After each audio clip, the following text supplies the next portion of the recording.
इश्क करना चाहते हो, क्या हुआ? वाकई नादान हो।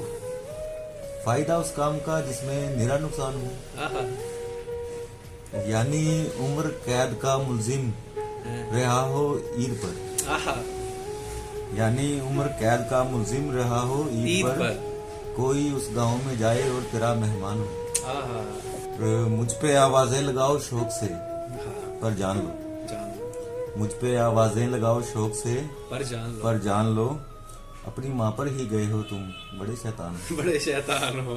क्या और बात। कैसे अपने गोशवारों से मिटा दूं तेरा नाम, हाँ, कैसे अपने गोशवारों से मिटा दूं तेरा नाम, मेरे पहले इश्क का तुम आखिरी नुकसान हो। हाय हाय हाय। मेरे चेहरे से टपकती मुफलसी काफी नहीं, हाँ, मेरे चेहरे मेरे चेहरे से टपकती मुफलसी काफी काफी नहीं, नहीं। लाजमी है शायरी का भूखी उन्वान है। क्या बात है, क्या बात। तेरी फुरकत से निमटने को बस इतना चाहिए, हाँ, तेरी फुरकत से निमटने को बस बस इतना इतना चाहिए, चाहिए।